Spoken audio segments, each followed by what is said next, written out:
Isang masayahing mukha na nagdala ng tawa sa milyon-milyong Pilipino. Siya ang iconic na komedyanteng si Babalu.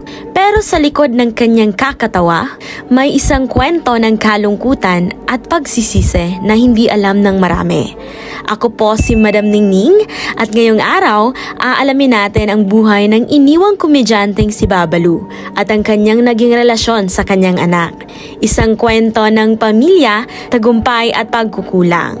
Si Babalu o Pablo Martin Sarmiento sa totoong buhay ay isinilang noong February 29, 1942 sa Sampaloc, Maynila. Bata pa lang, napansinan ng kanyang pamilya at kaibigan ang kanyang natural na talento sa pagpapatawa. Hindi niya akalaing ito ang magdadala sa kanya sa mundo ng showbiz. Pamangkin siya ng veteranong komedyante na si Panchito Alba at sa pamamagitan ni Dolphy, ang hari ng komedya, siya ay nadiskubre.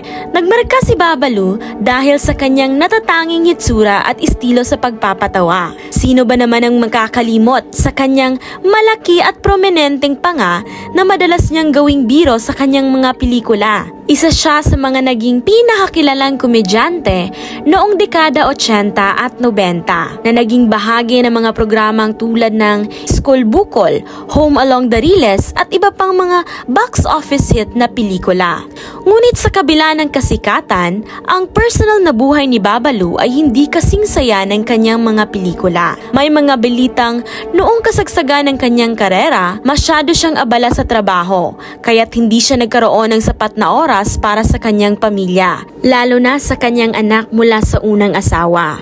Ang anak ni Babalu na mas piniling manatiling pribado ay nagbahagi sa mga panayam na lumaki siyang hinahanap ang presensya ng kanyang ama. Ayon sa mga kwento, bihira nilang makasama si Babalu dahil palaging abala ito sa shooting at mga palabas. Kahit nasa iibang bahay sila noon, ramdam ng anak ang distansya sa kanilang relasyon. Nagkaroon man ng panahon na sinubukan ni Babalu na bumawi sa kanyang anak, tila hindi ito naging sapat. Ang mga oras na dapat sana'y puno ng pagmamahal ay napalitan ng mga hinanakit. Ngunit sa kabila ng lahat, nanatili ang pagmamahal ng anak para sa kanyang ama.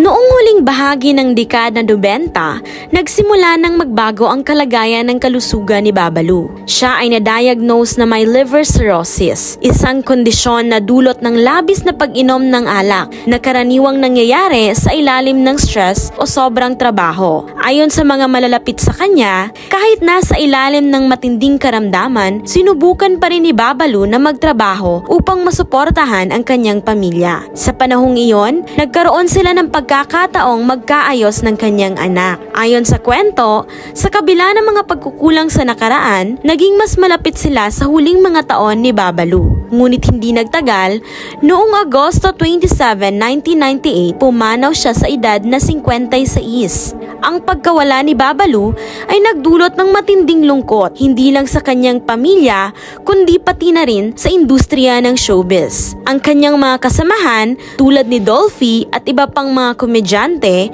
ay nagbigay pugay sa kanya bilang isa sa pinakamabait at pinakaprofesyonal na aktor na kanilang nakatrabaho. Ngunit higit pa sa kanyang tagumpay sa larangan ng komedya, iniwan ni Babalu ang isang aral na hindi matatawaran. Sa kabila ng kasikatan at tagumpay, ang tunay na yaman ay ang oras at ang pagmamahal na naibibigay natin sa ating pamilya. Isang paalala na hindi natin dapat ipagpaliban ang pagkakataon na mahalin ang ating mga mahal sa buhay. Ang kwento ni Babalu ay hindi lamang kwento ng isang komedyante na nagbigay ng saya sa marami. Ito rin ay kwento ng isang ama na sa kabila ng kanyang mga pagkukulang ay sinubukang bumawi para sa kanyang anak. Isang paalala na ang kasikatan at pera ay pansamantala lamang, ngunit ang mga relasyon sa ating pamilya ay dapat bigyang halaga habang may pagkakataon. At dyan nagtatapos ang kwento ng iniwang komedyanteng si Babalu at ang kanyang anak.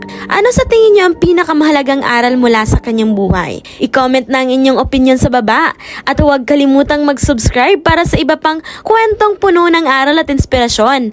Ako nga pala si Madam Ningning, ang magbibigay liwanag sa inyong mga katanungan.